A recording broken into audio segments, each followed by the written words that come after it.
Engage with this session.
Whenever this program was planned,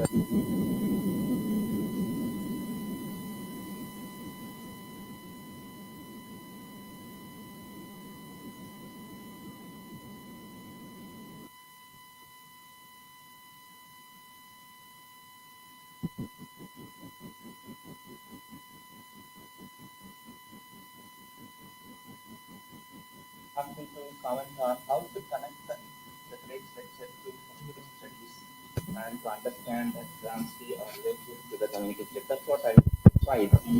And listening to Craig and taking notes and reflecting on it will take about 1 week time for me to make comments and prepare the questions. So I will reserve it. When I have too much of work, normally I go for sleep. Right? Don't do anything. The same way, when you have so much of uh, இது கொஞ்சம் close பண்ணிக்கோங்க. யார் இருக்காங்கன்னே தெரியல. இல்லை கொஞ்சம் திருப்பிக்கணும். It's better.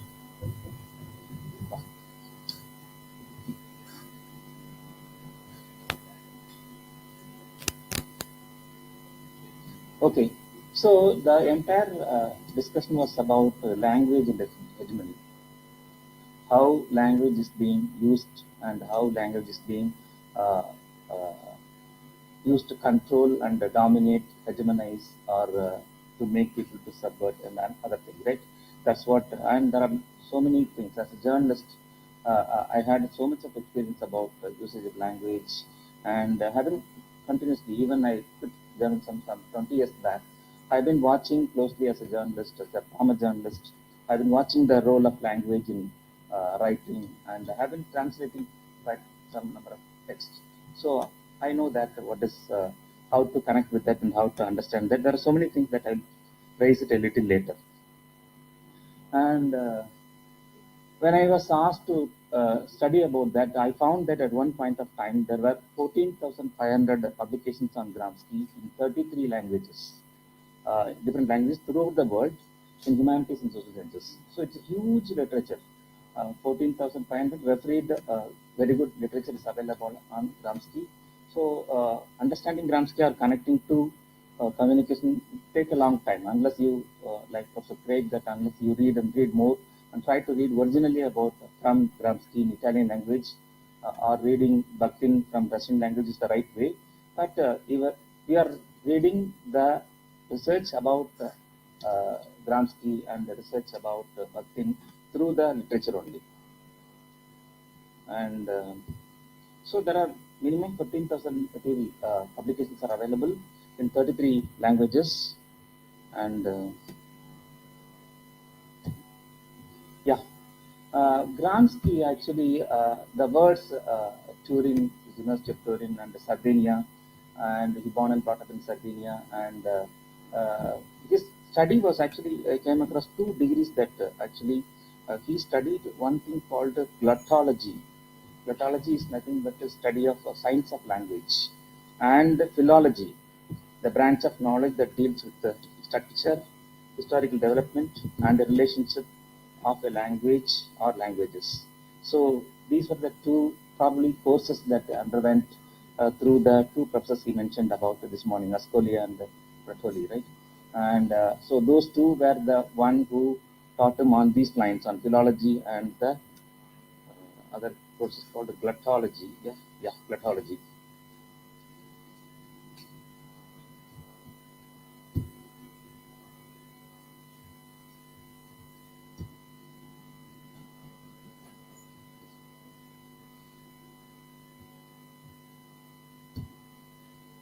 One of the quotes is about from Gramsci is that language is simultaneously giving a living thing and a museum of fossils of life and civilizations.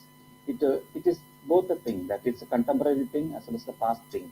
That he said that the substratum, right? Substrata that is in the minds of the and this quote probably it recollects what Professor Greg said about the. I could recall immediately about the Pondicherry situation where I come from, and there is a place called Renuga Theatre, and there was a theatre about 20 years ago, and the theatre has been demolished. And the bus stop is named after Renuga Theatre. And people go and come away on the same way, and the bus stop, bus ticket will be collected will be on the name of Renuga Theatre. And Tata has built a beautiful hotel there.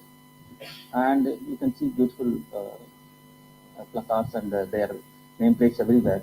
But nobody recognizes the hotel. Still, people call it Renuga Theatre. And there are 12 such stops in Pondicherry. All the 12 theatres have been already demolished. And people recall the player's name and they connect it with their own thing, right? The substratum level of connecting with their calling or understanding is, that's what I think that this particular slide is talking about. Language is simultaneously a living thing and a museum of fossils of life and civilizations.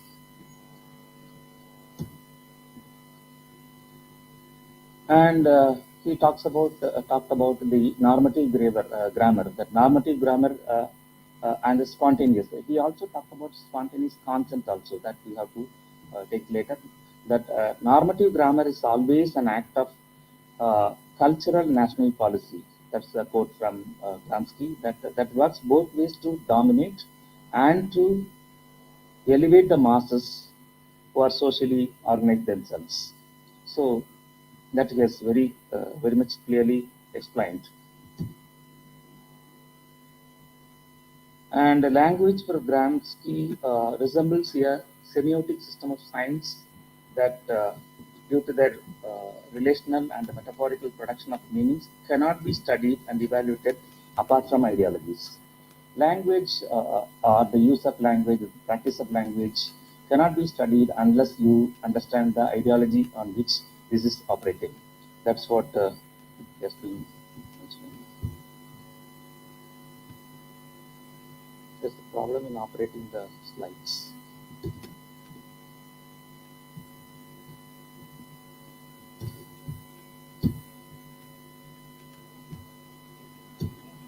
Move ஆகவே இல்லை, அது page down work பண்ணல. Page down ஒரு தடவை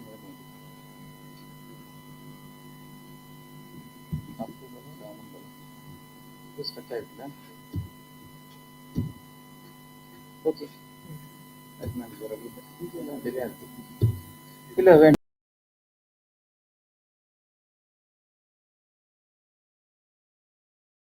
So, hegemony therefore becomes the means by which privileging of some views or over the others is legitimized and moralized in organizational politics. Hegemony is legitimized and normalized in the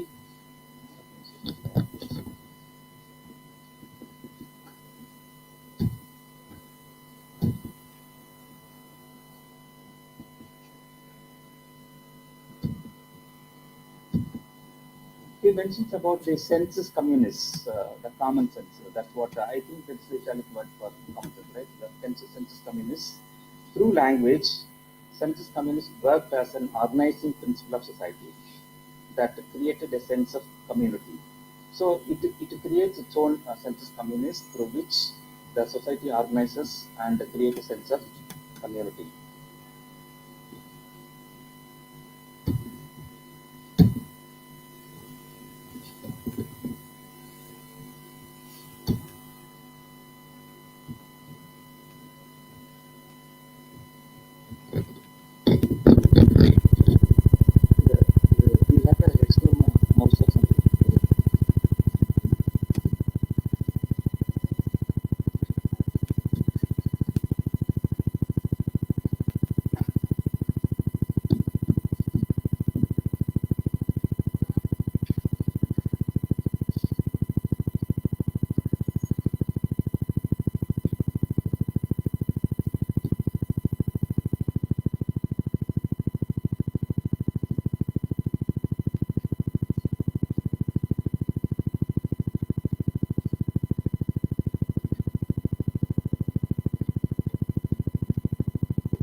That is to be considered by cases about translation.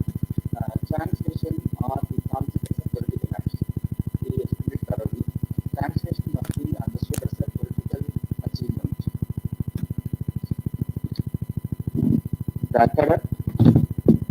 The overcoming of problems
Yes.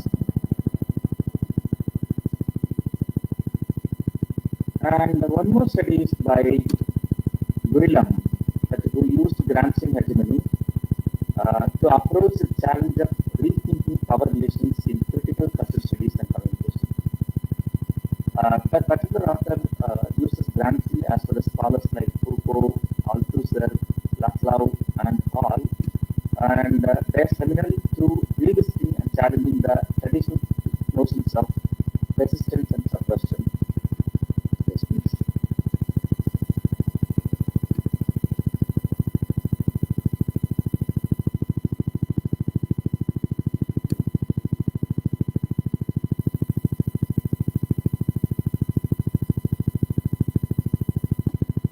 Yeah, one more author is that called Arthos, who viewed hegemony as a subtle but a powerful phenomena that organizes public discourse to the detriment of the real dialogue. Yes.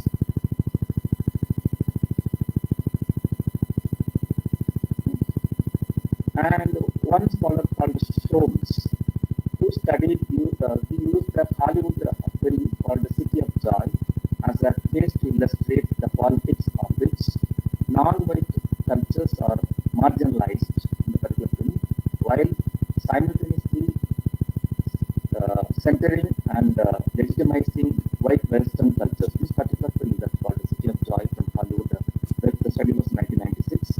They were able to explain how the non-white cultures are marginalized in the particular film and how the white Western culture are being legitimized. Yes. And one more study is by Liversail. He used ExxonMobil, ExxonMobil is the international corporate, and they published text too on climate change and the concept of hegemony to explore.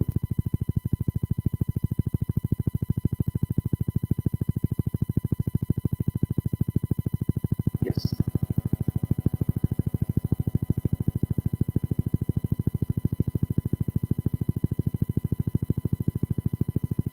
And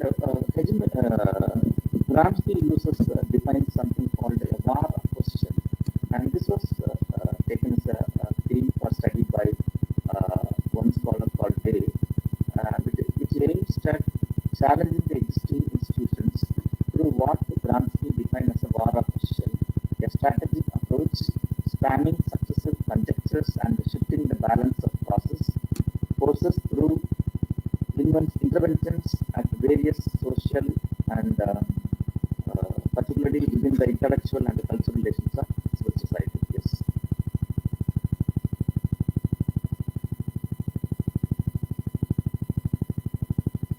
Historically, social movements have sought to challenge the hegemony through the establishment of alternative media practices.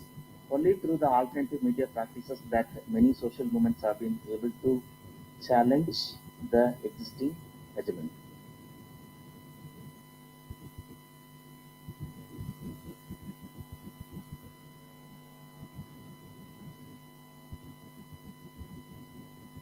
So, the idea of hegemony reproduced in media text as well as in everyday practices, that they play a major role in recreating the practices, and which represents an effective framework to explore the intersection between political, economic power, and race and gender.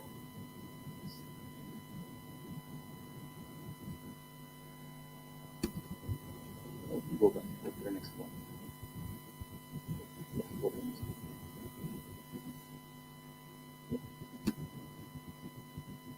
Next. Yeah. If you apply to Indian specific subaltern studies, I came across one study that applied it to the Dalit issues in the Indian context. Actually, the study argues that Ambedkar is the one among the first to understand the hegemonic role of Hindu ideology. He was the first in the Indian South Asian context that to understand the Hindu ideology as the hegemonic force in founding and maintaining the caste system. The caste and the system is being founded and maintained and sustained by the Hindu ideology. That's what one study found. And Ambedkar widely uses the term Hindu social order. The term is almost equivalent to Hindu social formation or Hindu mode of production. It means that Hinduism is basically a sociological religion. Its ultimate aim is to construct a particular type of society and to defend it. Okay, the Hindu social order aims to construct one particular type of society, and that is being continuously sustained and defended by the Hindu social order. Yes.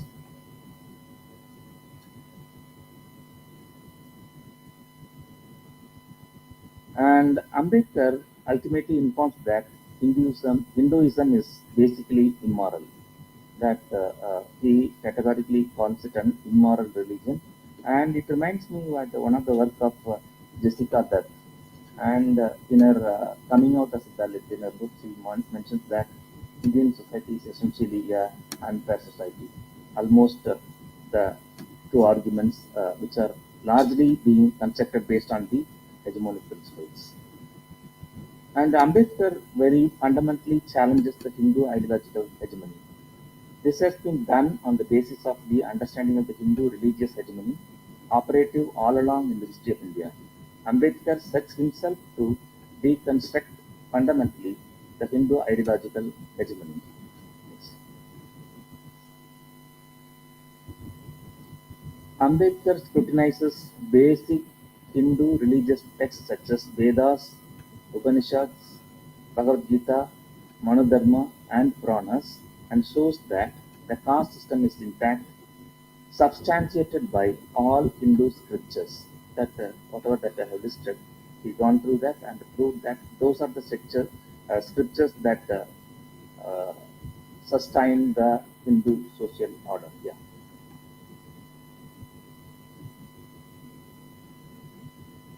In one context, Gramsci ascribed that subalterns should transcend their economic spontaneity, common sense, and folklore and reach out to the hegemonic base consciously, placing the program of social transformation. It has to be asserted that the Dalit practice is very much similar to the program aspired by Antonio Gramsci. Yes.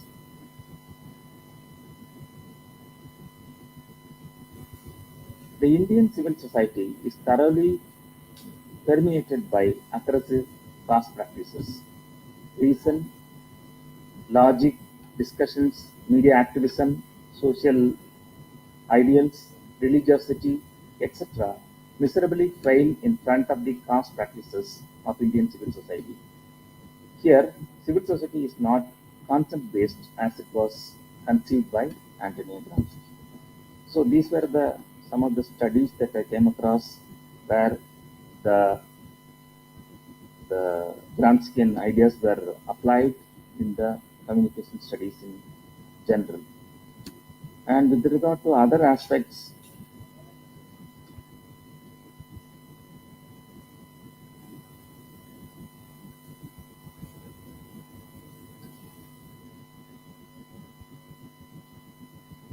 there is something called hegemony, if you understand it in a popular style, that Vallan Vagutari Vaikal, there is something called that those who are powerful, right?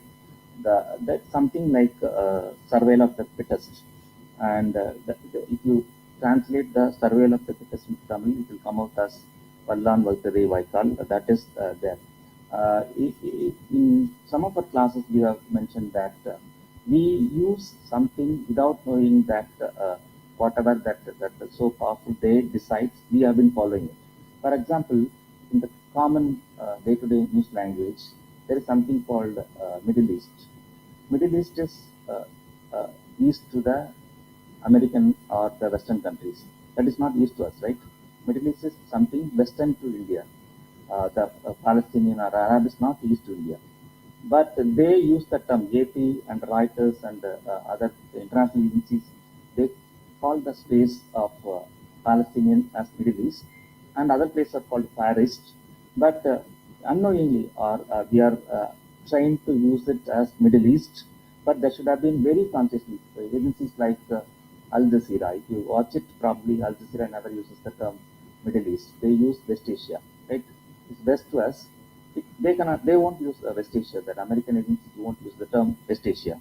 And we used to discuss about the Pakistan occupied Kashmir. Occupied Kashmir is for India, right? Where the same place is called liberated Kashmir for Pakistan.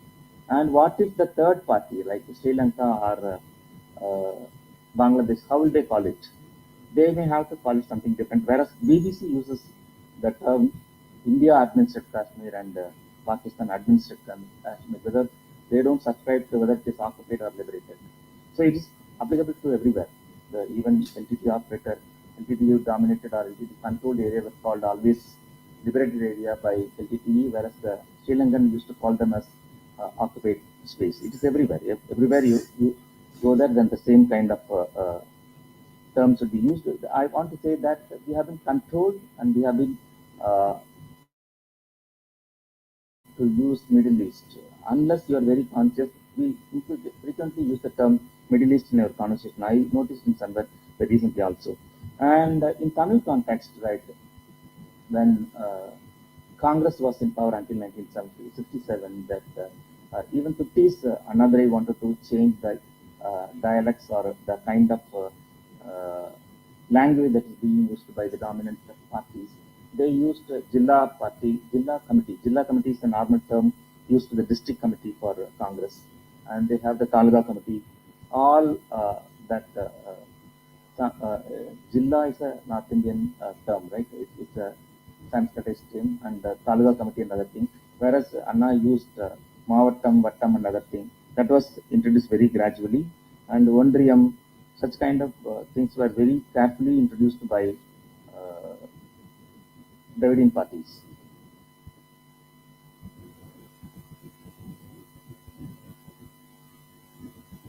And one point, I don't know how to, whether people like Gray can answer or help us.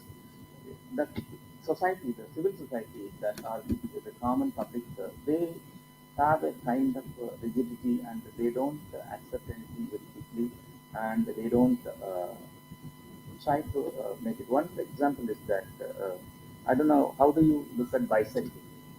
Bicycle in 1970s when I was in school, bicycle was a very precious thing. That I was not had a luxury to go bicycle to the school because very few people are coming to bicycle. And one of the richest person in the city was bicycle seller. That was in Benghazi city. That one particular bicycle seller was the richest person in the city. And I noticed in Coimbatore when Mardamalai steps are going on, and that there was some restrooms, that rest steps were, yeah, yeah, small room was created in every 100 feet. One such was donated by a cycle seller of Coimbatore, and another was donated by a textile owner. What I'm going to tell is that cycle part, one of my English friend only told me that none of cycle part is translated in Tamil. Tire, tube, bell, seat, everything is in English only. Society has never bothered to call it in any other term in Tamil. Whereas if you go to agriculture, every term is in completely in Tamil. There's no mixture of even North Indian term or English term. You can see completely. So even the society is not ready to, or still struggling to. Now we have come cycle, the bikes have come, cars have come, and people are coming by so much of things. But still, there's not even one word. Well, the brake, cycle, and everything he said that is only in English. And I want to understand that why there was so much of resistance in taking into that fold of these kind of technologies, and they have resisting, whereas the million years old agriculture is not allowed to. All the words, we recently took a long list of the words practiced in agriculture, where not even a single word is from foreign language.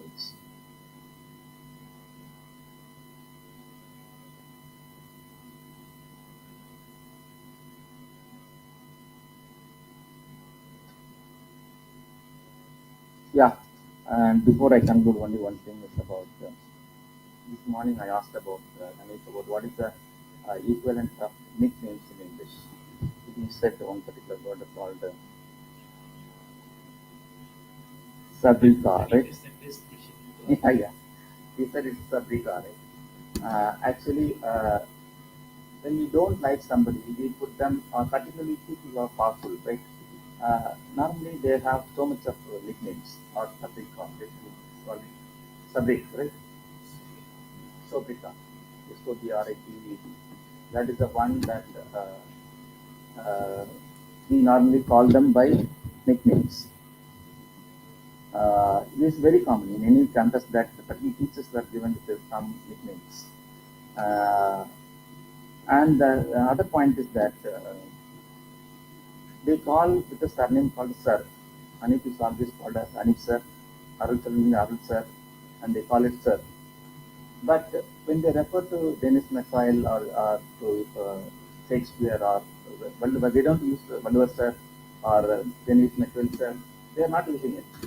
I think it's a kind of critiquing the teachers with Sir, right? When you call them Sir, it's a kind of and it's applicable to the Vice Chancellor. We always call him Honorable Vice Chancellor, and we never call him by name or even with a single Vice Chancellor. When he is moving away, if the Vice Chancellor is moving from this campus, he'll be called in different names. He'll be called with, there's somebody called Selvan. People who are Selvan are called Selvan, and people who are tall are called Nedimaran. People who are short are called Kutradirga. Such kind of names are being given to particularly to the powerful and the people who are so controlling others, right? They are not hesitating to call them by name, but they have different kinds of names. And in subaltern societies, there were names like Karpan, Suppan, Modern, and other things. And they added surnames and they called them for Karpsani, Morsani, and other Samis. Because normally that we call them Samis in rural people come from rural. You know that I was in a village where all Brahmins will be called Samis. So probably that would have been motivated them to call every subaltern names with the surnames of Samis. So with this few thoughts that I will conclude, and thank you for the opportunity.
also need to recognise that it wasn't the only thing he ever wrote, the Cours linguistique générale. He did actually write a lot of things about language change. And he wrote stuff about Sanskrit as well. So there's this other side to Saussure that people often don't, are not aware of, and then just this is held up.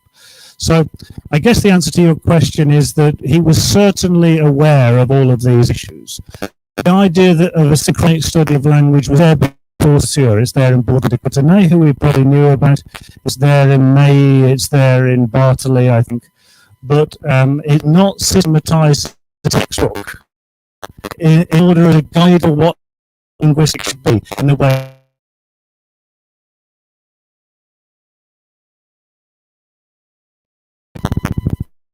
Any more questions?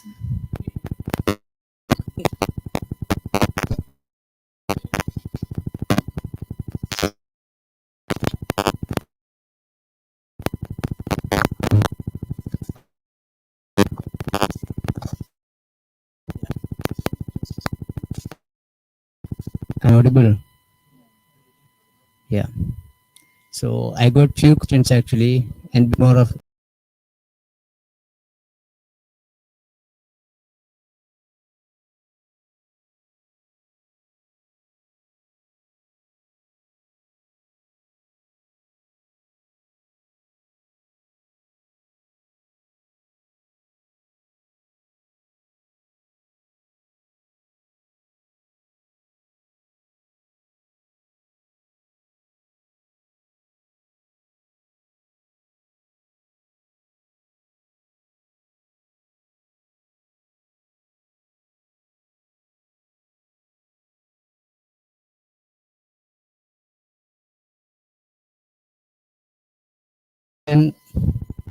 maintenance and control of narratives and discourses in India.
Actually, he means other social groups that are not part of the bourgeoisie, who are basically exposed to being pulled in different directions by those classes that have a hegemonic potential.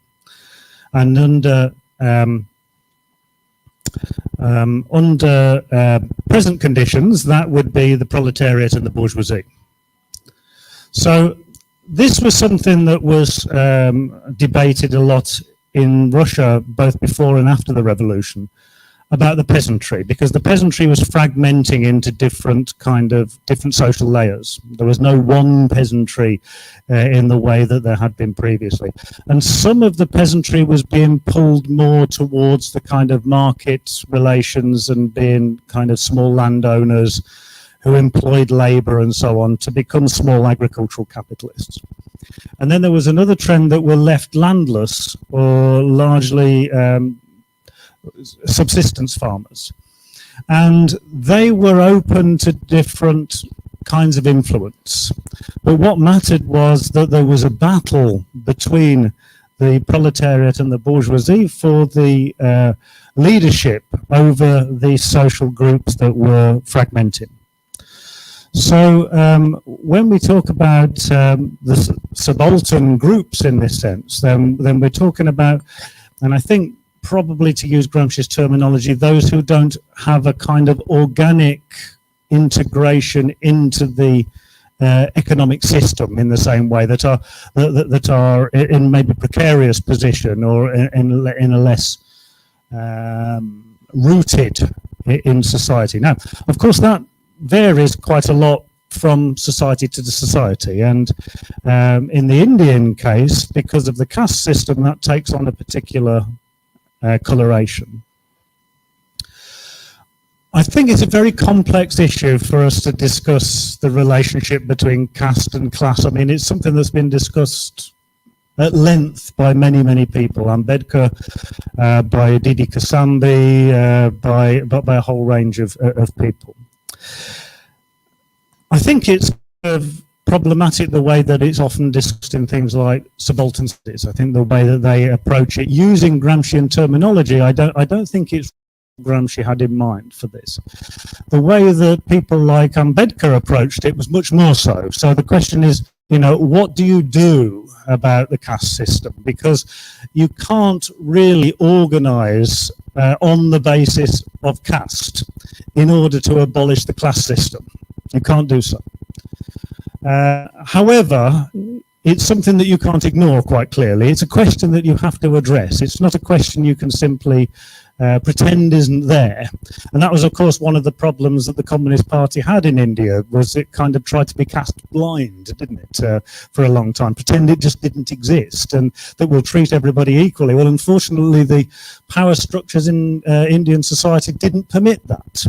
It was a bit like trying to be race blind in the United States in the 1950s, 60s, 70s. I mean, you just can't do that, because this issue is so important and so immediate for so many people. But I guess when we're dealing with caste, what we're dealing with is a structure that comes from before capitalism, doesn't it? It's changed its form in many ways, and of course, one of the things that you find in certain kinds of subaltern studies, they say, well, capitalism never really arrived in India because the caste system's still there. But why did the capitalist system necessarily need to get rid of the caste system in order to be able to function as a capitalist system? Because why was it incompatible with the capitalist system? It was actually very useful, because it enabled whole areas of the labour market to be pauperised and marginalised and super exploited in a certain sense. It also meant that those people who were subject to capitalist exploitation could be divided up according to different status groups and so on, that allowed them to look at slight hierarchies one over another and so on. It obstructed in very important ways the ability of the working class to organise on the basis of class. And these were struggles that you can, the whole history of the anti-caste movement, if we look at the way that Ambedkar's and he struggled with the labour movement in Bombay at the time and so on, we see all that whole negotiation taking place over that time. So what we've got is a kind of inherited ideology structure and an inherited system of status in particular, that's kind of linked in many ways to the economic structure of society, but is not reducible to the economic structure of society, and it's changed its perspective and its structure over time. And I don't think there's any easy answer to this. I mean, quite clearly the Brahminical ideology is that it's always been there. It always will be there. It has no beginning. It has no end. The same as Sanskrit has no author, has no invention, has no inventor, and the Vedas has no author, for example. These ideologies, that is always kind of a permanent thing that's always been there, and therefore it has some kind of divine sanction. Well, that can manifest itself in all kinds of ways, and it obviously becomes a particularly reactionary ideology in conditions where you have political currents in power that are certainly able to exploit that and make the most of it. So all I can really say to you is that it's there's no easy answer to it. We have to find ways of transforming society as a whole, it seems to me. The transformation of the caste system, the elimination of the caste system has to be part of that.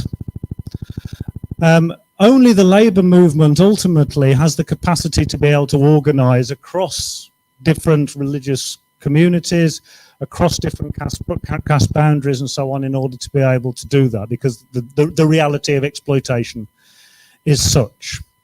So how do you do that? In the same way as you deal with the question of the relationship between the exploited and the oppressed. They're not the same thing. There's no unity between the oppressed, but potentially, if you're organising on the basis of grounds of exploitation, allows you to start to undermine the divisions that run between society. Now, we've seen there have been one of the things I've learned here at the moment is that in Tamil Nadu, the way that caste names fell out of use, caste movement in the 1920s and so on. It's a real good example about how these things can be challenged. There's no, obviously you're facing a lot of vested interests and so on that you're dealing with, but these questions can't be avoided. And so it needs to be taken up. And so that whole idea about using each kind of, the caste, the Dalits, for example, have a spontaneous grammar, we might say. But the thing is, in order to be able to organise in a way that is going to really transform society, it needs to be organised on a much larger level. It needs to be organised on the basis of resistance to the whole capitalist system.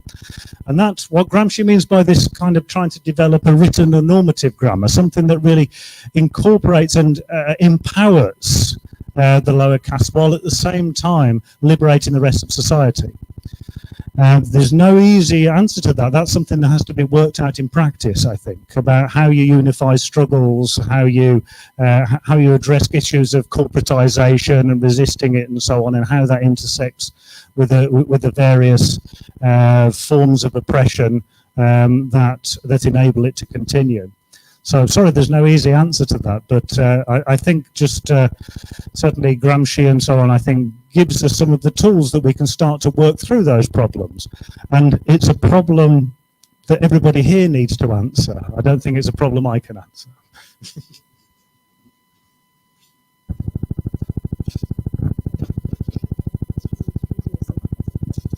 So my name is Devendra Kumar. I'm a former student of this department of this university. Currently independently doing research on film, culture and area studies. I have a question is, can we apply Gramsci into the popular culture or film, culture and area studies while incorporating all these into thesis kind of, because I'm about to join PhD somewhere. So I'm working on my methodology right now. So can I use Gramsci into the film studies? Will it be, if that film is about caste represented films, I'm asking. And one more thing I would like to add is, most of the film studies, the literature I'm reading is, I can get from, it's a Foucauldian approach. Most of the studies are into Foucauldian kind of, they're telling about the Foucauldian, his kind of representation into Tamil cinema, they're telling mostly. So I would like to know about the, whether it's applicable to apply Gramsci into film studies, particularly about caste narratives.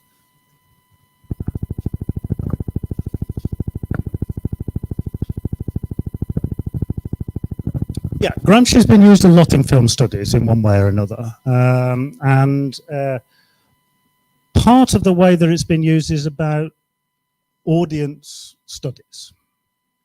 So how, and when cultural studies started to emerge in the 1960s under the leadership of Stuart Hall and so on, they used a lot of Gramscian categories in order to look at this. Because I remember when I was a child, for example, we were always told all children watch too much television. They'll all end up with square eyes, that it's kind of turning them into zombies. This was all the thing that we were all told, I remember at the time. And there was this kind of condescending attitude that came from part of the traditional intelligentsia, that popular culture was especially mass culture, sorry, say more than popular culture, was some kind of stupefying medium that basically turned people into drones. Well, there's some truth to that. If you watch game shows and so on, you can see certainly examples of why that might be the case. But what they did in the 1960s, Stuart Hall and so on, they were watching people watching television, first of all. So they would go to working class homes or whatever, and they would set up a camera watching people watching television. And what they found out was that it wasn't the case that people were just sitting there kind of like zombies, just absorbing everything that they were shown.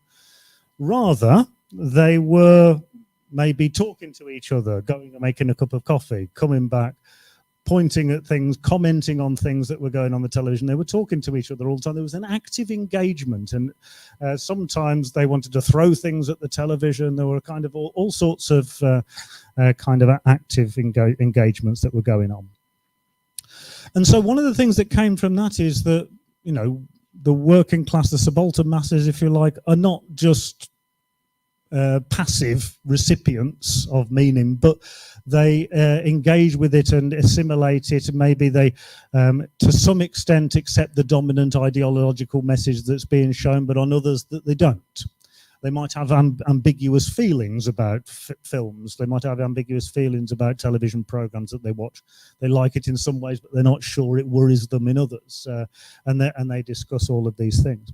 And when you go from community to community, nation to nation, you find that people can sometimes have very different responses to exactly the same film or television program that comes out. And what this shows is, of course, that again, there's a substratum, isn't there? There's a substratum of ideas there. So what comes out of the television or whatever may be presented as authoritative, but it's not simply absorbed as authoritative. There's this kind of process going on. And so I think when you're dealing with cinema, of course, you simply can't control what the audience is actually going to understand. They might understand it in very different ways than the best intentions of what you're trying to do as a director or whatever. It may be completely understood in a very different way. So I think in terms of how Gramsci can work here, I mean, there's a number of different areas. I guess in the whole political economy of the media is one aspect. So we look at editorial practices, the way that certain views are edited out or regarded as beyond what is acceptable under certain circumstances, that the particular use of language and so on in order to manipulate and give certain impressions, of course, runs throughout this. And the same goes in the visual language that we might find there, the way that certain communities are represented or whatever. So that's one aspect. But then there's this aspect then of how the audience understands, how meaning is not simply transmitted from a producer to a receiver, but it's kind of negotiated in one way or another. And yes, there are not equal power relations in those, but nevertheless, it's never complete. So those kind of capacities for disrupting the dominant reception are things I think that Gramsci can help with. And then there are questions about, you know, the creation of an oppositional cinema, and which has so many enormous obstacles because it costs so much money to make films, and the distribution depends on capital intensive distributive companies and so on. But ways in which that you can develop strategies that more comprehensively challenge the dominant views that say comes from Hollywood. That might be a way. And of course, then we can go back to look at the whole history of what was known as third cinema and the manifestos that came up in South America and so on in the 1960s were actually ways to do that. So there are various ways that I think it can be used productively and has been used productively.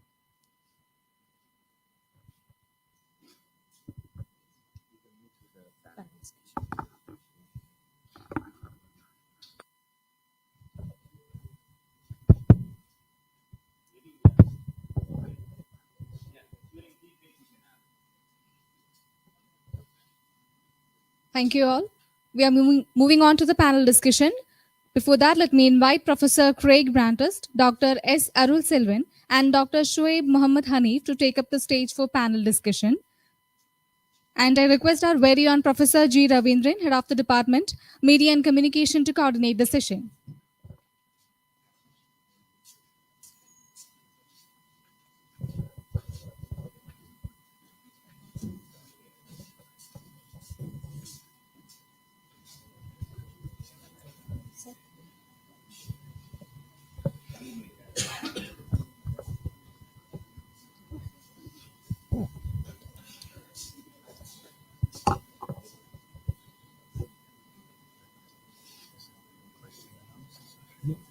I will identify two themes, and you three can respond. Mostly focusing on how this can be of use to the young scholars. Okay, this is going to be the last but one session. After this, we have a small cultural event.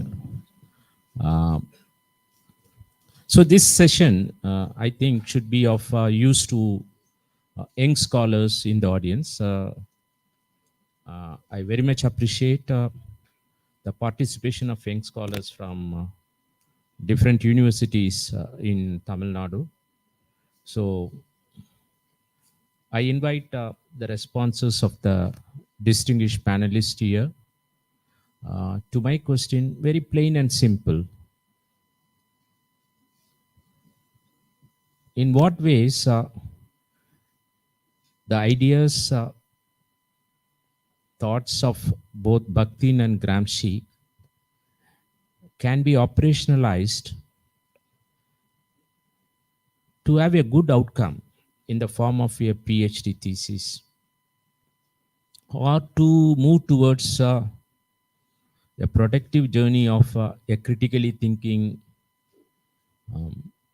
young academic in the making. So that is as simple as that. In what ways we can leverage both Bakhtin and Gramsci to have a very productive, meaningful life as a young scholar and come out with a meaningful thesis. I'm not happy with the PhD thesis in social sciences in India. I'm not snobbish. I am concerned. The potential of the young scholars, doctoral candidates, are not used fully by the existing practices in India. India, in my opinion, is possibly the largest gold mine as far as social science research is concerned, critical research is concerned. But if you look at the thesis that come to me for evaluation, it is pathetic, to put it bluntly. It's not the fault of the candidates. It's a fault of the system. As I say everywhere, we are template driven to inject ideas as a part of introduction, literature review, methodology, discussion, findings, which in my opinion are nothing but slugs in the journalistic language. We use these labels to structure what cannot be structured. That's a doctoral level thesis. So 99% of the candidates do not know what is research writing at the doctoral level. So there is something seriously problematic across the board, whether it is a thesis from Delhi or Assam or Sikkim or Tamil Nadu. It is nothing but a template driven one. To share with you my concerns. Recently I had a thesis from, I don't want to name the state also because it might cause bias, somewhere in the country. In many cases, what happens is you are pressurized to give acceptance. You are pressurized to read. You are pressurized to write the report quickly. Normally, I would take 2 to 3 months or 4 months sometimes. I would do repeat reading. So in this particular case also, it happened. By the time there were many reminders, prepare the report, usual remarks. The title is as bad as it can be. It's as bad as a film title in India is. Most of the PhD titles are as bad or as good as a film title. They make no sense. Okay, for instance, you have a lot of drama going around the making of Ponni in Selvan. It is both an empty signifier and a meaningless signifier. Empty signifier is a meaningless signifier and something more. Okay, coming to the point, when I look for something substantive, I want to have a framework in place in a thesis. Again, 80 to 90% of the PhD thesis in social sciences don't have a framework. Okay, so they are just churning out data. Theses have become forums for data presentation, which any corporate guy can do well. In the age of PowerPoint, in the age of SPSS, you don't need a candidate or a 3 year or 5 year stay as a PhD candidate. These were my comments. And I said this cannot be accepted. So this thesis requires revisions. And that's it. Immediately, one lady comes online. She introduces herself as the supervisor. Why I'm telling you is this: you should not be one. Okay, when you submit or when you become a supervisor. Okay, these are huge responsibilities. She introduces herself as the supervisor of the candidate. I said, yes, I have done the report. Why you are online? No, sir, you wanted the candidate to make all these revisions, but in our university, no, she said, I don't understand what you mean by theoretical framework. I was driving, I stopped because I should not cause an accident to others. I was completely disoriented by this call. She said, I don't understand what you mean by. I said, please go through the report. Then she said, no, sir, in our university, we never used theoretical framework. I said, that's not my problem. I have been asked to evaluate. This is my point. Then second thing she said, sir, you wanted to change the title. Yes, I wanted to change the title because the title is meaningless. Finally, the title has a key term called Punjab a Study. The thesis was on health communication. The title is grammatically wrong. So we are in this age, and my only submission to young scholars here is at the doctoral level, you should have some minimal conditions. Okay, whether you're supervisors or with you or not, you as, because it's more like a baby. Okay, you should have a healthy baby, you should have a intelligent baby, you should have a beautiful baby. Beauty not in terms of only looks. Okay, so you can have this baby only once in life. You can't do PhD second time or third time. Some do out of interest. So these are my thoughts when I am posing this question. In what ways we can leverage Bakhtin or Gramsci to have a theoretical framework in cases where the candidate and the supervisors find that there is scope. I don't want this to be an imposition, because this is Bakhtin Gramsci workshop. I don't want all of you to have a theoretical framework with built around Bakhtin and Gramsci. No, that's, I don't want to impose all my thoughts on the candidates. Understand?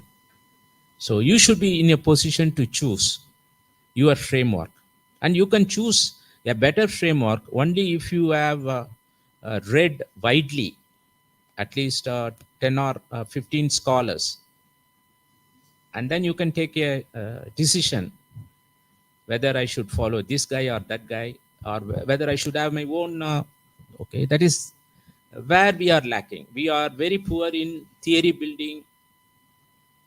building concepts and methodological innovations. We simply follow what we have been taught in the classrooms, mostly North American books on communication. So we have a rich tradition in communication in India, which we don't leverage for the last 3,000 years. All parts of India,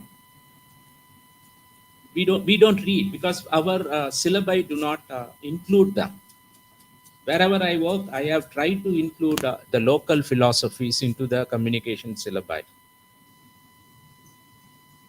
Even in this little town, I'm inspired by the activities of women in public spaces. I'm learning. Okay? I'm new to Tiruvarur.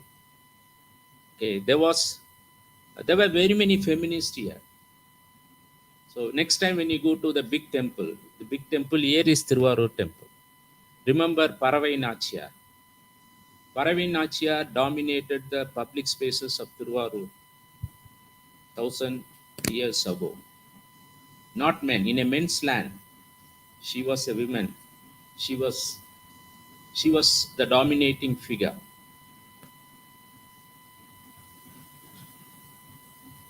Same with Andal. Same with Karakalamaya, same with Pachalur, Nangai. All these were almost arguing the same points as Gramsci and Bakhtin. If you read them closely. Okay, so you have native examples also. Okay, so you can use Gramsci, and you can also bring in Paravai Nachiyar or Utranallur Nangai. She was a Dalit. She falls in love with a Brahmin boy in a place called Utranallur near Tiruchi. This was around 15th century. The entire village was against this girl, and the boy was silent. Boys are silent then and now. Okay, so they can't take decisions. They can't. Okay, so that has always been a problematic in a patriarchal society. Patriarchy is a multi-sided burden, particularly for women. And these women were not proto-feminist, in my opinion. So the moment you use a prefix like proto, you do a great injustice to them. Okay, so they have to be examined, used in an independent way. So why Bakhtin, why Gramsci? Because we also add some traces, some equivalence of Bakhtin and Gramsci, both in the female and male forms, male and female thinkers. So my question to our distinguished panelists is, how in this age of copyright, ranks-driven research and higher education, we can engage with Bakhtin and Gramsci in a meaningful way to make a career in teaching and research, and also to come out with a quality doctoral thesis. Thank you.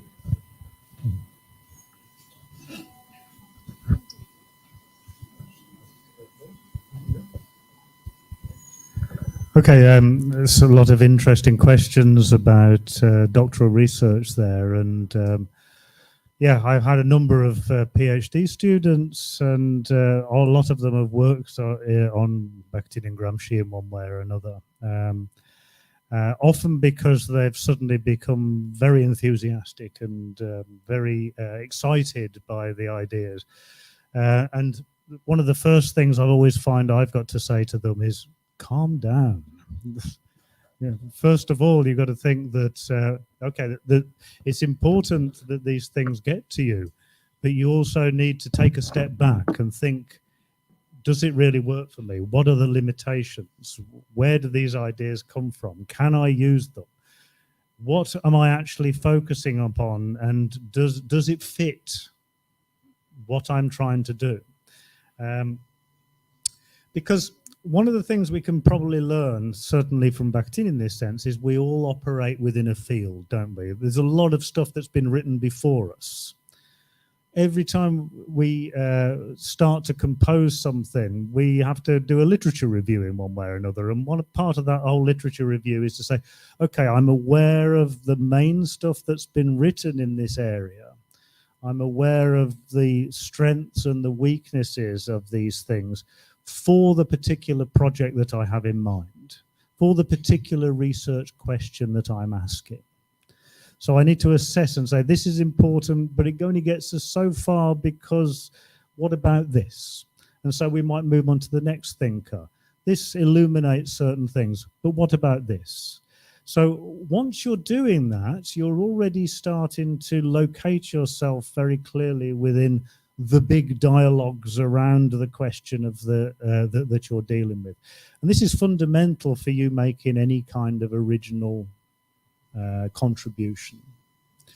Some people have a very mystical idea about originality, you know, as if we all just sit there thinking really hard and then we just get up and start writing. But it's never like that, is it? Because you start reading stuff, it interests you, you respond to it. It's a much more prosaic idea than this. I find it very difficult to get through a book without starting writing about it before it's even finished, because I'm starting to respond to it and so on. And that's, I think, probably the way that we should be. So we're always responding to previous scholarship, but also we have to bear in mind that when we write something, someone's going to respond to us. So you have to think about what possible objections could be made to what I'm going to argue. Have I made it clear where I'm differentiating myself from one thinker or another? These things are important. And certainly in Britain, when we write PhD dissertations, one of the crucial things that you're examined upon, you can only really get a PhD if you can demonstrate it in one way or another, is that it constitutes an addition to knowledge. But what it means to constitute an addition to knowledge, there's not only one addition to knowledge that you can make. It's not that you can suddenly prove something new. It's not that you can suddenly provide a whole comprehensive view of something, a theory of everything to deal with it. It's nothing like that, really. It's not even necessary that you come up with a whole lot of new data which proves a thesis. That's not the only way you can make an addition to knowledge. You make an addition to knowledge when people who come and to this question after you have to approach it in a different way because of what you have done. And that might mean that you've closed off certain avenues of research as unproductive. That's an addition to knowledge. It might mean that you have said, well, I started off thinking that this was the main issue, but then I found out that actually the issue is here instead. It's a slightly different one. So you move on the research agenda. That's an addition to knowledge.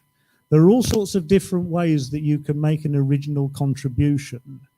And so that kind of thing that you can come up with in a conclusion there, anybody who comes to this question after me, because of what I've written, is going to have to start from a different point, is going to have to think about this differently. It doesn't mean that you've suddenly come up with some wild, great revelation, but rather what you've done is that you've moved the debate onwards. you've moved the discussion onwards, and that's a really important thing to do. And that means that that you might have done something that matters there. So important things here. Same go with Gramsci, with Bakhtin, with all of these thinkers that have had great influence upon us. Don't just treat their works as problematic. They're historically bound. They have their blind spots. They have their insights. Their ideas may be partially fit an analysis of what you're looking at, but partially they don't fit. And therefore, we need to rethink things through because of the questions that you're asking. So use thinkers as ways of thinking through problems. Learn from how they process information, how they question ideas, how they try to work through things.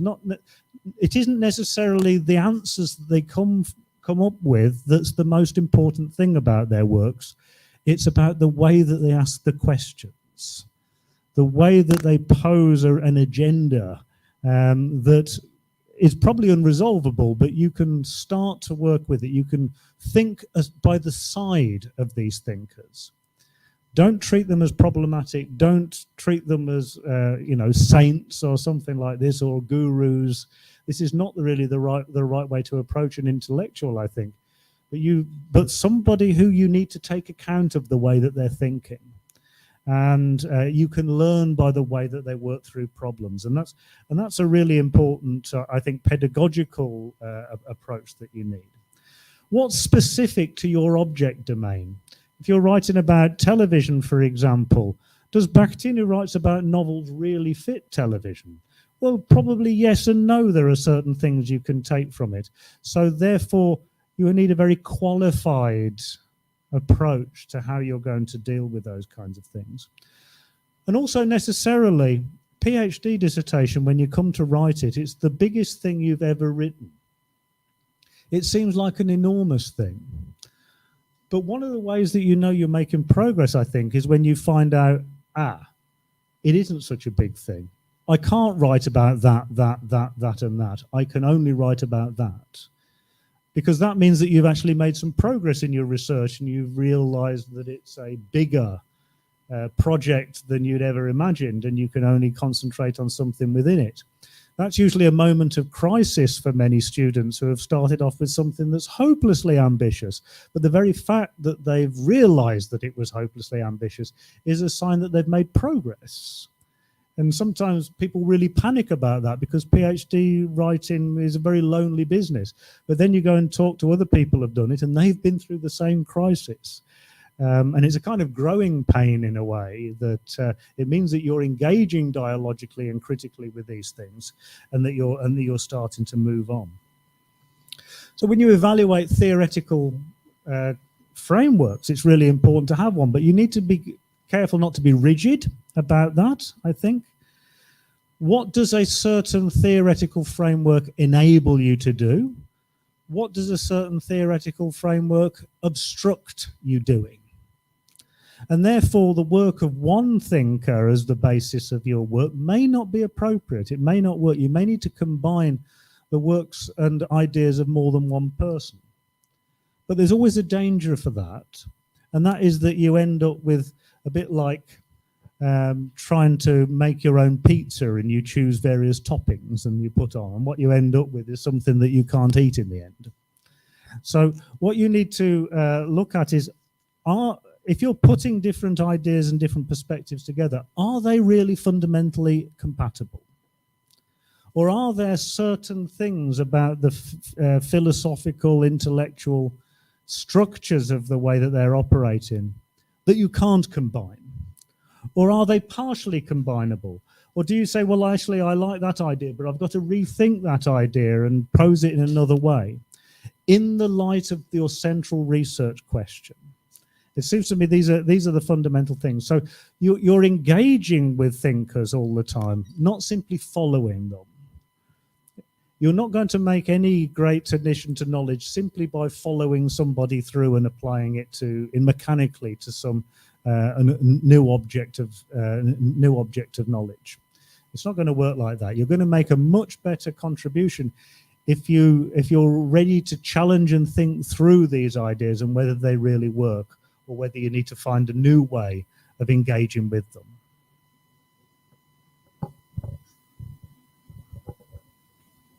Yeah.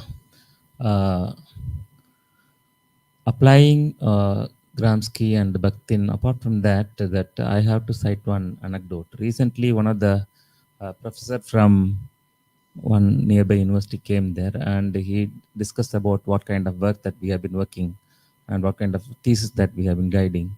And he said that writing and producing a thesis is a very small part of a researcher's life, particularly in the last 4 or 5 years. What kind of reading that you make in the 4 years, what kind of exposure that make them to the reading list that they have been engaged, not only about 1 or 2 authors, but about the gamut of entire philosophers and the ideas that you are going to address is a big problem. And we are actually, we have admitted that we are lacking far behind on that, and we need to make people to read a lot about not only about 1 or 2 or a handful of thinkers, that you have to think about reading the critique of the kind of idea that you have been working. I have been also teaching Constitution, that Constitution, if you look at that, it's a free country where so much of freedom has been guaranteed through so much of articles in the Constitution. But if you see the real life, right, on the other hand, that we come across so much of conflict, so much of oppression, so much of exploitation, particularly even in the higher institutions. That if you look at the institution that I come from, that we have been seeing a lot of range of issues, but there is a huge gap, right, between what has been guaranteed through Constitution, what kind of life that we have been living. So it gives a lot of potential for looking into issues and making research. So as Professor Ravindran pointed out, India has a gold mine for conducting research, particularly for social sciences, that we have so much of issues. We need not go to the Western society or the so-called that North American and European text alone, that we have to look for our own literature, our own models and our own theories, and try to address the issues that we have been doing. So I think that we need to read a lot, and we need to critique a lot, and we need to grow up a lot. My experience of evaluating thesis is something different. Every time I become an evaluator, I produce one more enemy for me, that because I write a lot about the content and critiquing them, ask them to revise and other thing. As he said, that it's a problem that we don't, just because some X or Y is sending us thesis, we don't accept it. We don't simply prize it that it is one of the finest thesis. We never do that.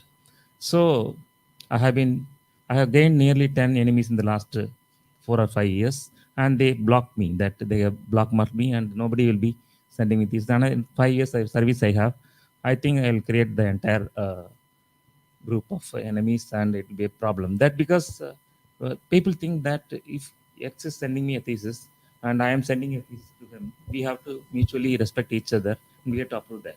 Such a kind of culture is very much available. But beyond that, we have been coming across very good work from, you can't imagine that a small college in southern Tamil Nadu will send us a beautiful thesis. Beautiful in the sense that well worked, well researched, well critiqued, well read, and well reflected on social issues. So we gain new friends and we lose friends, and these kind of things are going on. So my idea is that read and reflect and critically look into the thesis more and more. Right? Thank you. Good evening, everyone. Yeah, so I would like to start off with what Dr. Arul Selvan said. Yes, I mean, PhD is incidental, is what, that academicians said. The kind of scholarship that you're going to build over a period of 5 years, I think, that matters a lot. So scholarship then equates, and we are talking about then asking you to read a lot of stuff, right? So that's not to, I mean, pressurize you psychologically, because we hear a lot of these stories that students go through depression because they have to read a lot, etc. But there is a certain kind of a commitment that is required on the part of students who want to do research, right? Okay, fine. I mean, it depends what kind of research you want to do. Like, you can do quantitative or qualitative. So some paradigms must be easier and some paradigms must be, demanding.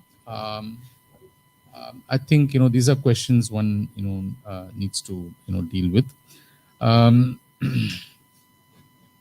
Yeah. So I think, when it comes to choosing a topic, so I'm also someone who's I'll still consider myself to be a newbie trying to understand, and I learn along with students, who come to me and propose topics, right? And then we try to, think through these, issues. We look at the workability of, the research project. But that's not something that's going to occur to us right off the bat. Yeah, it would take some time, but that's an ongoing exercise.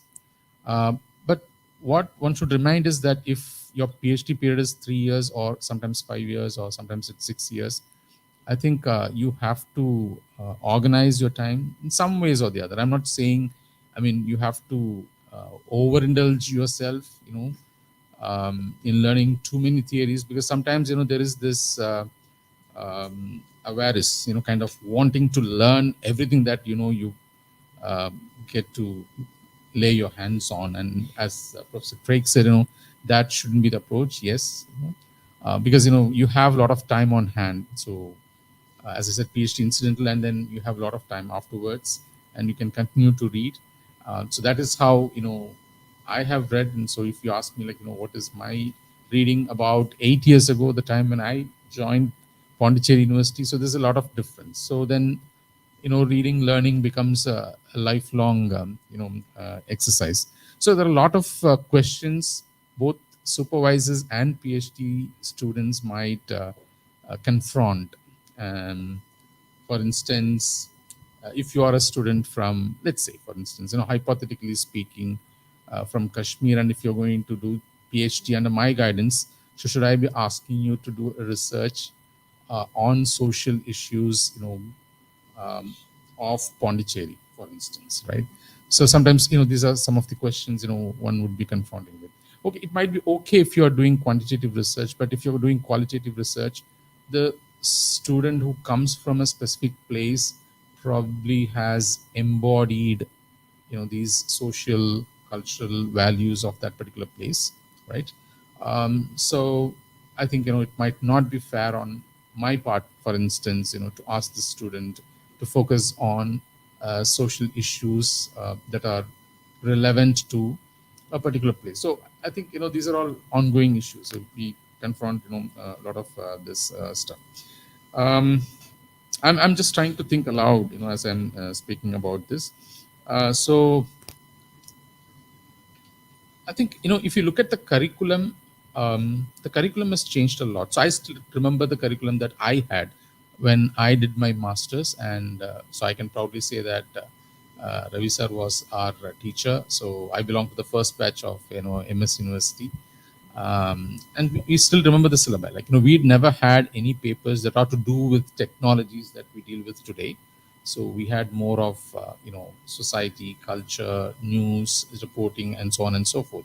And today, a lot of changes have taken place, over a period of time, and probably we are dealing with papers. So a lot of papers, right, and a lot to do with technologies, and we're talking about digital cultures, etc. But still, if we are to do a quick content analysis of the curriculum, right, of curriculum that is introduced by communication and media related departments, I guess there is an increasing tendency to cater to the needs of the market, right? um, I don't know if this is a product of hegemony, per se, and there's a tendency, like, even I see, even teachers talking in terms of, okay, having to produce students, who could become industry ready practitioners and so on and so forth. Yes, there are certain, technological skills that are going to be, imparted to students, but at the same time, not at the cost of not, learning, some of these. So in that sense, I think, CUTN is doing a good job, but I would like to see if, there is an element of hegemony that is slowly crept into it, right? So in that context, then I keep arguing with, Arul sir also, okay, plus a lot of other rationalities that are taking place around us. So what would I be teaching 5 years from now? So would I be reduced to teach? Now I can teach advertising because I worked in the advertising agencies also. I've worked in the New Indian Express, the Hindu, and I worked in the e-learning industry. So that's not an issue. I can handle these papers. But the question is, will I be reduced to? I'm not really. I'm not scared of this. It's not that I'm really worried about it, but it's a concern for me, right? So what would I end up teaching, right? So would I continue teaching these subjects, right? So what's happening then at the level of curriculum development? So that's something that can be looked at, viewed through the lens of hegemony, I believe. So in that sense, I believe technology is also a kind of hegemony enabler. All right. So marketing also is related to that. So going back to the example, the day when we started, in fact, Arul sir was repeatedly calling me from the parking lot. We were supposed to start from the parking lot of Pondicherry University, that is the Department of Electronic Media and Mass Communication. I was attending the research forum for 5 to 10 minutes. Sorry, I'm just telling you only now. The PhD students, they were presenting, one of the students was presenting a topic on what is called ontology and epistemology, which I did, mention in yesterday's class. So after listening to this, all of these paradigms, etc., then I asked the student, okay, she said that, okay, ontology leads to epistemology and epistemology leads to methodology. She almost presented as if there is a kind of a linear. Okay, so by going by the old, yes, it could be true. So my immediate question was, what if as a subject or as an observer, I'm someone who keeps changing, or in the sense I keep getting reconfigured from time to time. If that's the case, how do we look at this, ontology, epistemology, etc.? So even one of the students then immediately asked me, so I said, like, okay, there are some kind of entanglements, between the researcher, what you want to study, and the knowledge that you're looking at. So one of the students then asked me, so how do we look at this, for instance? Somebody is a believer in God, and this person also reads Marx. So how to look at this? So I guess what I'm trying to say is this. So I told him, okay, you cannot essentialize, so compartmentalize, and say that someone who's believing in God should not, something of that kind, right? So I think we also need to focus a lot on the knowledge production, the ontology. All of these questions might sound a little strange to us, I think, but that's the starting point. So I think we should be very clear when it comes to discussing these things. So this is in a way is related to Bakhtin or Gramsci perhaps. So talking about Bakhtin, I use Bakhtin because I did my PhD under Ravindran sir, and I'm also very glad to say that I'm the first PhD scholar under Ravindran sir. Right. So my PhD was on intertextual experiences, like that is within the hypertext domain. So I did use Bakhtin and but very briefly, but more than Bakhtin, I think I was trying to connect Julie Kristeva, right? But that's so when I started reading Julie Kristeva in order to understand intertextuality, that led me to Bakhtin, right? And then from there on, that led me to what do you call Derrida, and other authors. So Derrida talks about even Roland Barthes, of course. Roland Barthes, I cannot miss out on that. I miss out on him. So he talks about the death of author. So there's no author. So there's no authorial voice which dominates. There are a lot of voices. There are multiple voices that are present. So something of this kind, emerged. So what I'm saying is that, yeah, what I when I attempted to understand intertextuality, that led me to different authors. That's something that he was also, Professor Craig was also mentioning.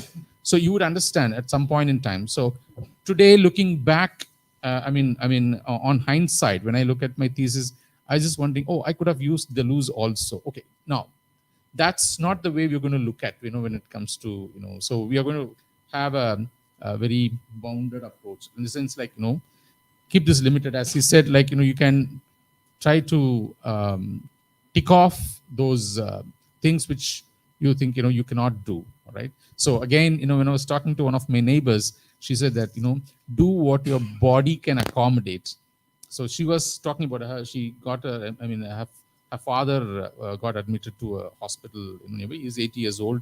He was a former professor of Kilpack Medical College, a chest specialist and child specialist. So she was saying that you will end up meeting a psychiatrist. Okay, not saying that you should believe in this. You'll end up meeting a psychiatrist, psychiatry, or you'll end up going to a psychiatry clinic if you overdo things. So, take into account the fact that, what your body can accommodate. Oh, I'm trying to pathologize, this, but in a sense, okay. I also would like to look at, hate speech, because, I guess a lot of the social interactions in today's context,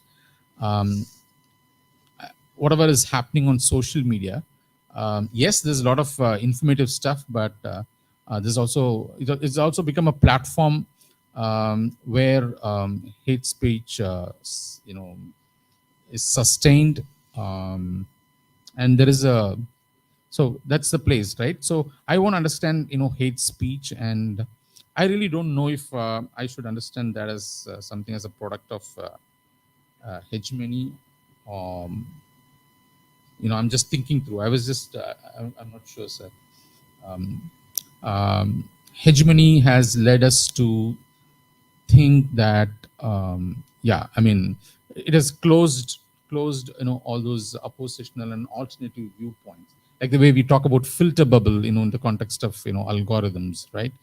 So we have chosen to close down all these options and orient ourselves only towards certain viewpoints, select viewpoints, that we are comfortable with, that are in favor of our own ideologies, right? So is that in some sense then, deriving from, some sense of hegemony? I don't know. I have to, think aloud.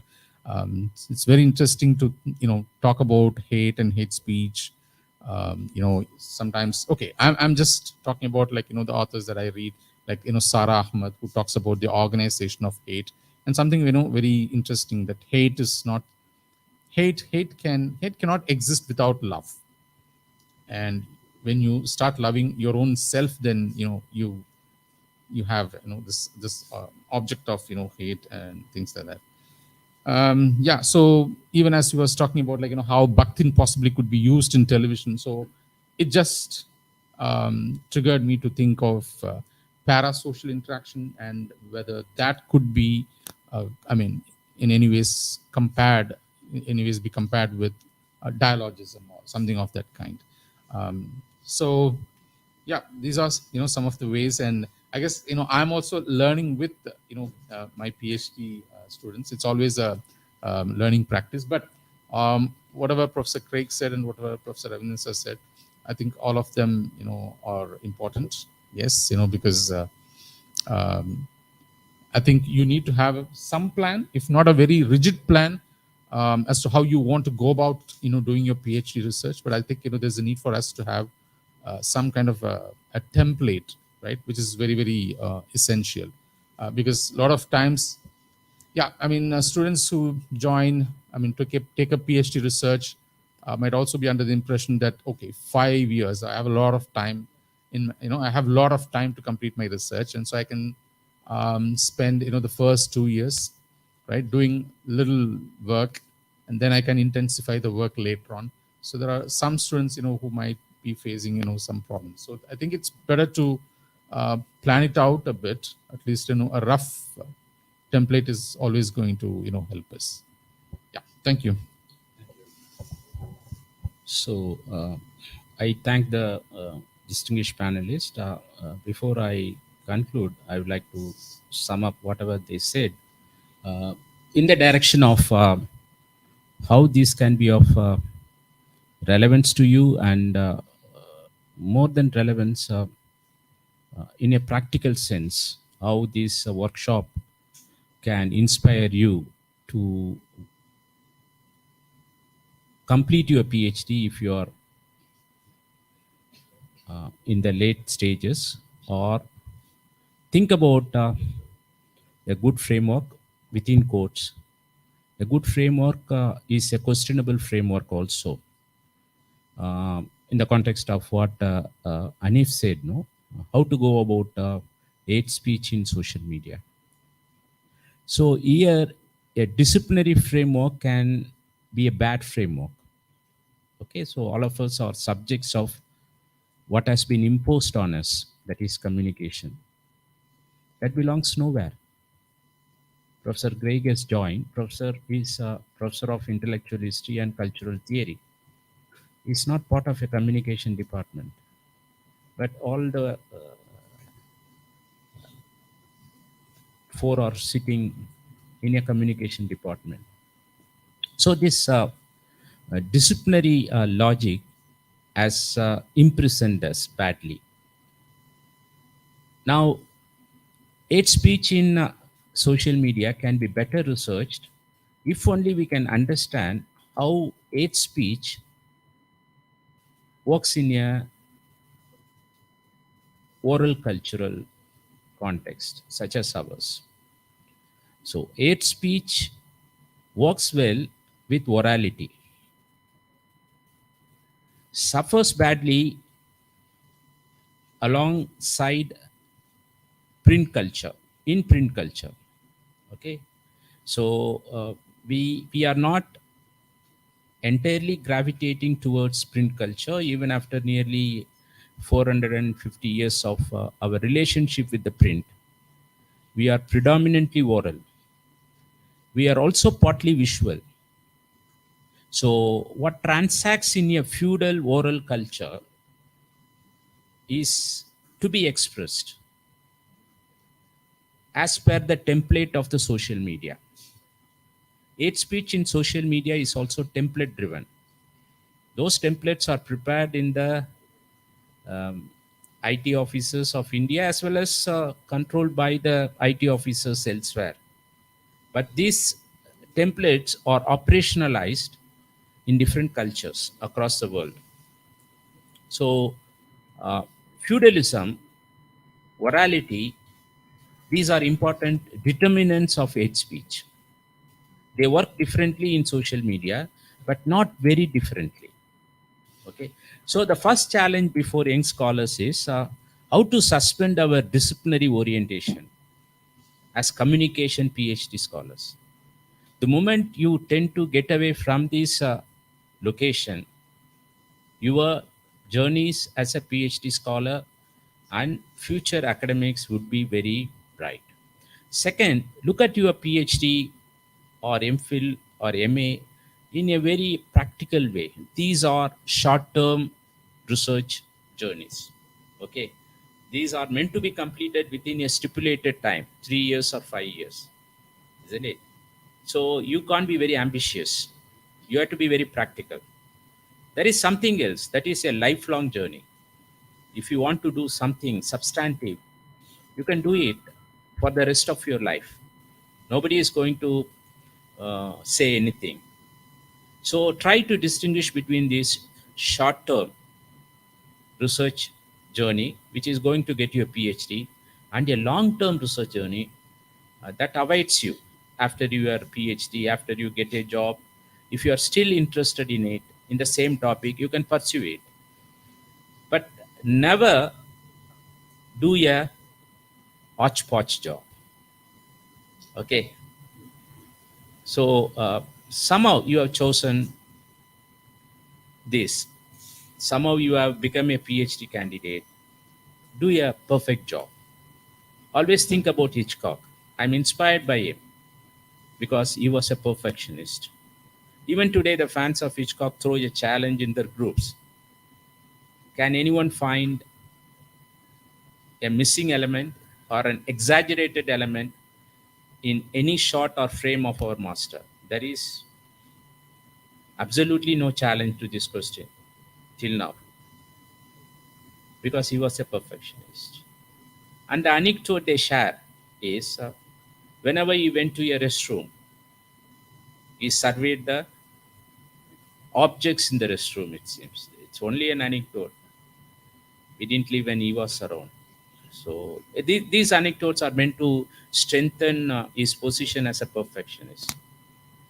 So by the time he finishes his business and comes out, he will ensure that all the objects are in the same place when he entered. Nothing was messed up. So that was his restroom behavior. You can imagine the torture he caused to his actors and actresses. Some of them went to court also, I think. So thank you very much for joining us at the Department of Media and Communication for this workshop on Bakhtin and Gramsci with Professor Craig. And I thank profusely Professor Craig for consenting to be with us for 2 days and inspiring us all. And we have with us Dr. Ramesh from the Department of Tamil Literature to take us to a different world. And we have Kavitran, assistant professor in AM Jain College, Chennai, and Nigavitran, a rap artist, to take us to a different world for another 10 minutes. Then we adjourn for tea.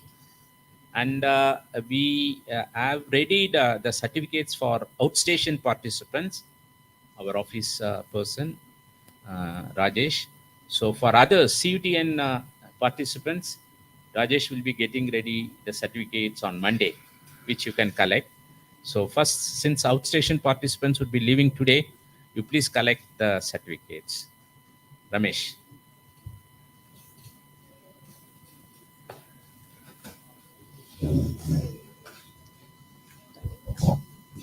And please fill the feedback forms which will be coming to you and give your suggestions.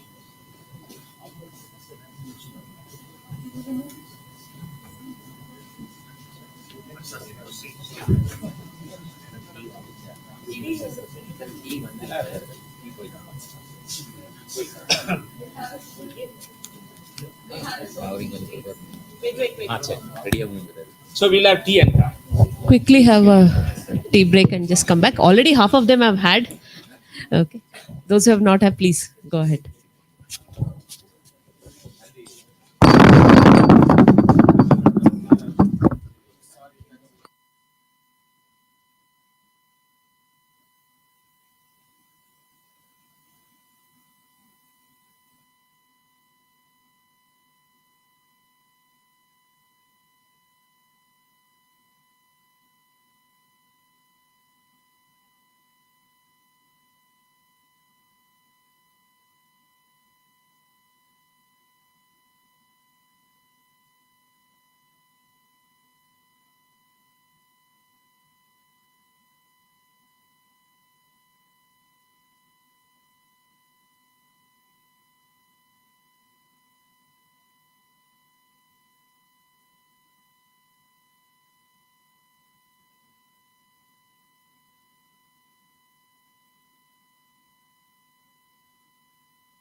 Hello.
Check.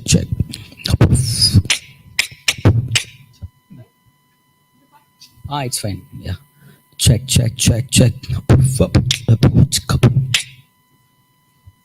போடு bro. எதில் மாட்டுறது? Speaker அதில் மாட்டாதுங்க, அதில் மாட்டாதுங்க. இல்லை இல்லை, master டெக்லேருந்து வந்து போட்டு விட்டுருவாங்க.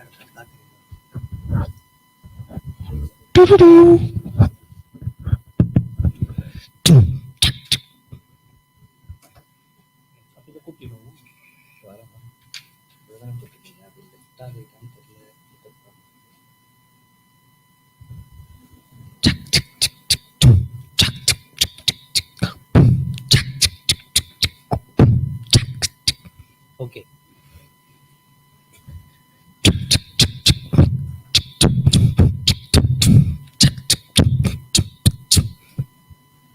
Mic check.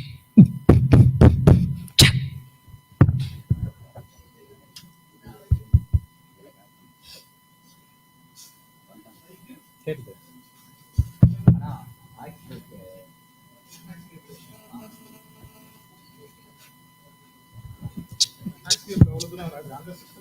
அதில் கூட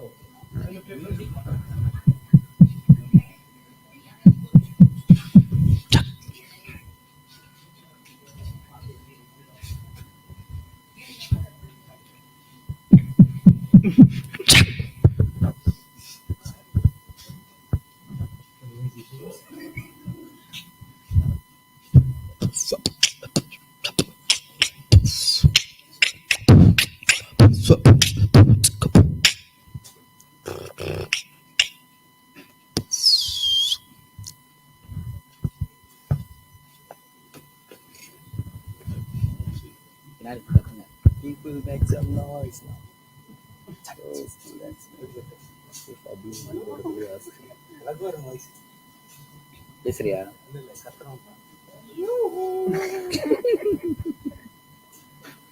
தண்ணி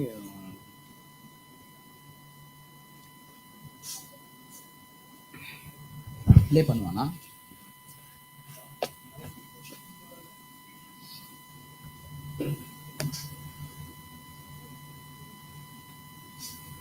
லைட்டா கேட்டா கூட போதும், ரொம்பலாம் கூட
சவுண்ட் ரொம்ப கம்மியா இருக்கு, நிறைய பேர் இருக்கீங்கன்னு நினைக்கிறேன்.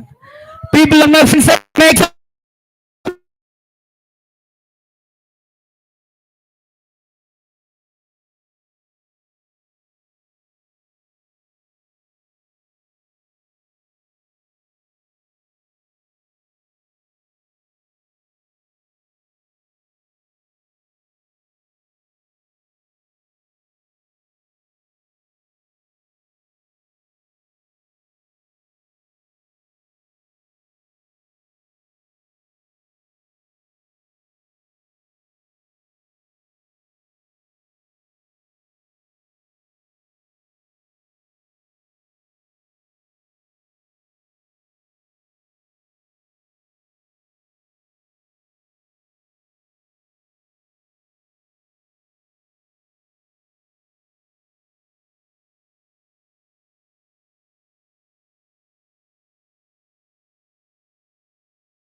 class அந்த பணக்கு பாதாம் பலவனுக்கு அந்த கண்ண போனால டென்ஷன் காட்டுங்க, காசு நாலு போகார சிரிப்பவர் சிரிக்கணும், அதெல்லாம் இருக்கட்டும், நம்மள சேரட்டும், பாட்டு கேட்க கேட்கட்டும் மச்சி சொல்ல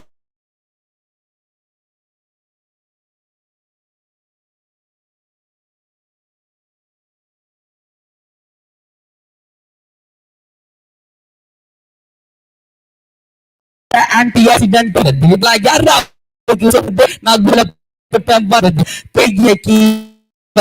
அங்கங்கோல பொறிச்சப்படுது அடியாக இருந்தாலும் நாடு விடுதலை கதைக்கு வாய்ப்படுது பாலியின் உணவு பத்தாயின் உணவு சொன்னாலும் மச்சி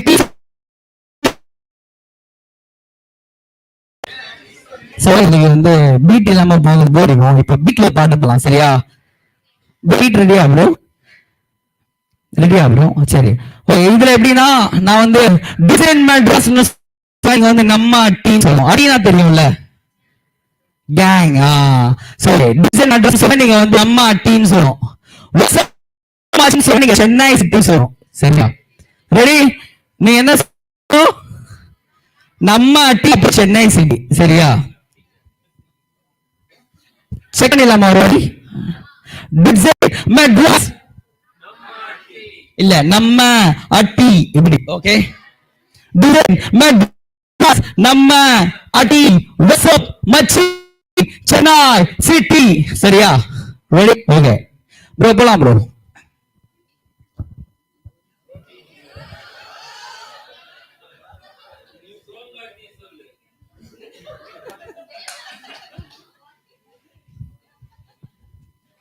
ரெடி?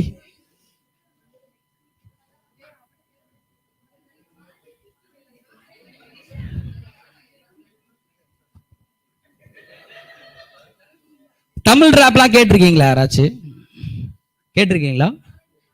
கேட்பீங்களா? இல்ல நார்மல் ராப், இங்கிலீஷ் ராப்? யார் ஃபேவரட் ஆர்டிஸ்ட்? யாரு? மலையாளம். ஓ நைஸ். மலையாளம்ல யாரு உங்க ஃபேவரட் ஆர்டிஸ்ட்?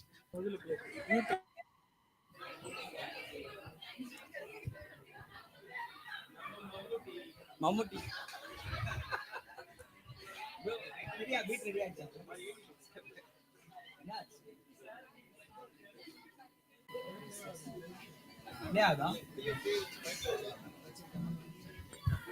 செக். ஞாபகம் இருக்கா? மறந்துட்டீங்களா? டூட் சே மெட்ராஸ் வாட்ஸ் அப் மச்சி. இதேதான், இதே ஃபார்ம்ல இருங்க. டக்குன்னு போட்டுலாம்.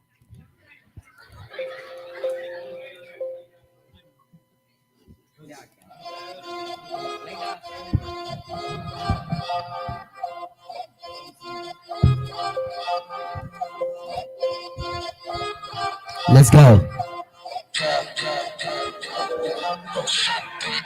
Design Madras. What's up, Machi? Design Madras. What's up, Machi? Design Madras. check. Music.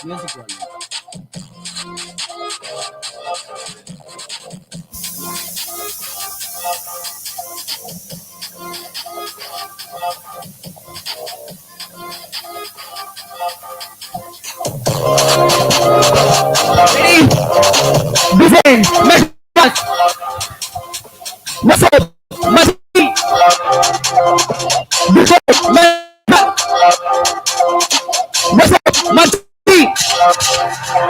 காயங்கள் கண்டு மனதில் கவலையில்லாத மனிதன் நான் உலகை ஏறால் மாற்ற முடிகின்ற எண்ணம் கொண்ட கவிஞன் நான் பகுதியையும் பகுதி சிந்தனையில் உன்னை வந்தான் முடியாது என்று பல சகல முடியும் தான் வெண்ணும் வாடில் தனியே நின்று பாடி பார்க்கலாம் ஒரே முறை நம் வாழும் வாழ்க்கையில் சரிவரங்கள் பார்க்கலாம் தள்ளிவிடும் குற்றம் இன்னும் இங்கே இருக்கலாம் அச்சமில்லை இருக்கலாம்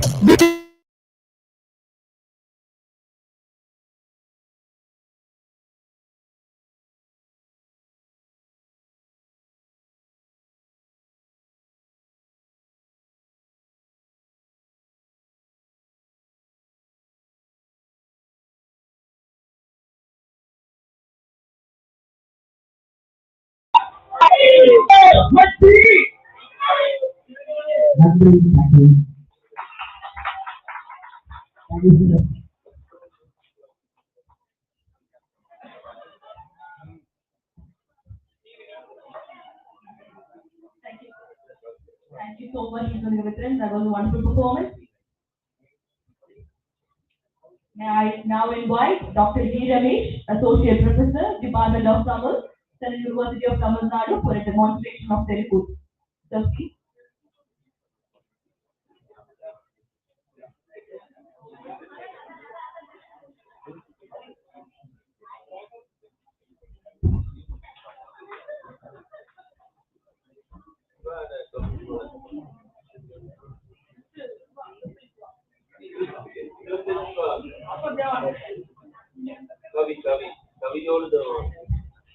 அனைவருக்கும் வணக்கம்.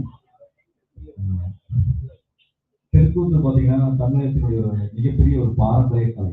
இதுல வந்து இசை இல்லாம பாட முடியாது. ஏன்னா பாத்தீங்க அப்படின்னா இசைக்கருவியோடு பாடும்போது அந்த மேக்கப் போடுறது அந்த கை போட்டா இருக்கிறீங்களா, அதுக்கான மியூசிக் எல்லாம் பாட முடியாது. இது வந்து ஒரு குரூப்பா பண்ற ஒரு பர்ஃபார்மன்ஸ். எல்லாரும் கால் கேட்டதுனால இந்த தெருக்கூட்டல் வந்து ராமாயணம் மகாபாரதத்தை எடுத்துக்கிட்டீங்கன்னா பர்ஃபார்மன்ஸ். கேரளாவில் கலைகளின்னு சொல்றாங்க, கர்நாடகா வந்து இச்சகாமன்னு சொல்றாங்க. ஸோ மேக்கப் வேற, காஸ்டியூம்ஸ் வேறையா இருக்கும். ஆனால் பர்ஃபார்மன்ஸு ஸ்டோரிஸ் எல்லாமே மகாபாரதம் ராமாயணம் பேசுறதா இருக்கும். ஸோ அது வந்து விநாயகர் துதி கொண்டு நான் சொல்றேன். யாராச்சும் இந்த மாதிரி ஒளியா இருக்கிறாங்க வந்து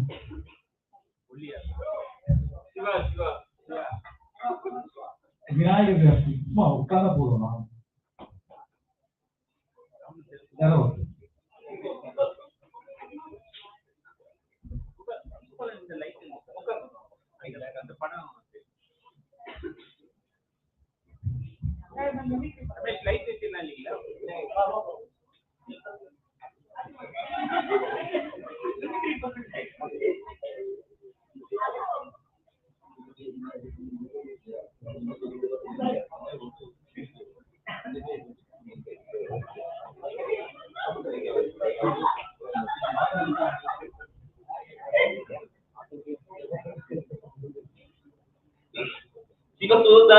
கணபாதையே கசானோ கணபாதையே கசானோ அவனர்கள் சூரமுடி அதிபரேற்றிடும் அவனர்கள் சூரமுடி அதிபரேற்றிடும் ஐகர நாயகனே கசானோ தனத்தன தானவேன தானவேன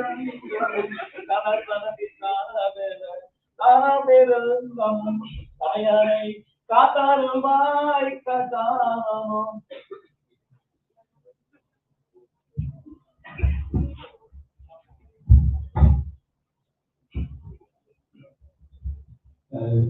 ப்ராப்பர்ட்டி வந்து தெருக்கூத்துல வந்து முதல்ல வந்து உங்களுக்கே தெரியும் இறைவணக்கம் தான். அது விநாயகர் துதி பாடுறப்ப ஒரு கால் வச்சு விநாயகர் உருவாக்கும். ಶಿವಸೂತ ಕನಬಾದಯೇ ಖಜಾನನೋ ಅವನಗಳು ತೂರ ಮೂಡಿ ಆವಿಬರೇ ಬಿಡುಂ ಐಂಗರ ನಾಯಕನೇ ಖಜಾನನೋ தன தன தானவர தாரமிருந்தமும் தனையானை காத்தாருமாய் கதானமோ. நன்றி நன்றி.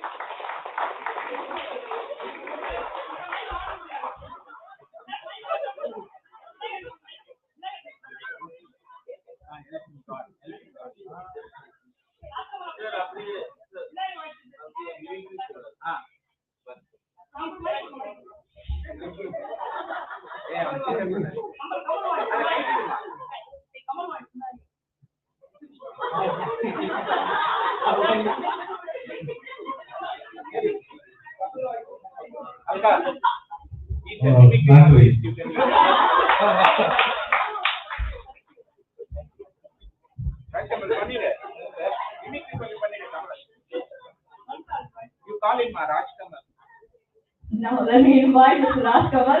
He's a mimicry artist. I think he'll do as a performance. அவங்க நினைக்கிறேன்னு தான் சொன்னாங்க. Right, okay. மிமிக்ரி பண்ணி 5 வருஷம் நான் ஆயிடுச்சு. அது எப்படி வரும்னு தெரியல. ஓகே, இந்த ப்ரோக்ராம் எல்லாருக்கும் திருக்குறள் தெரியுமேங்க. எத்தனை பேருக்கு திருக்குறள் தெரியும்? 1 2 3 ஓகே, 5 பேருக்கு 6 7. அவ்வளவுதானா? அவ்வளவுதானா திருக்குறள்? சரி, ஓகே, ரைட். அது ரொம்ப இன்ட்ரெஸ்டிங்கான ஒரு திருக்குறள். நம்ம ஸ்கூல் லைஃப்லயே நம்ம படிச்சிருப்போம். காரி காரி குத்தி இருப்போம். என்ன குறள் சொல்லுவோம்? வா இல்ல, யாராவது கரெக்டா சொல்றீங்க பாப்போம்.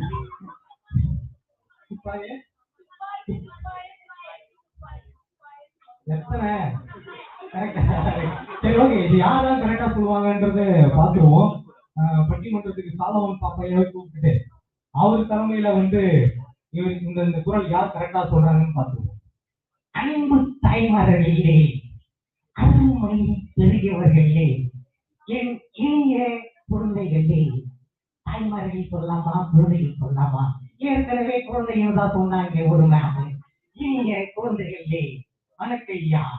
இப்போ ஒரு குரலை சொல்ல வராங்க சில நடிகர்கள் எல்லாம். எங்க வாங்க ரஜினிகாந்த், நீங்க சொல்லுங்க.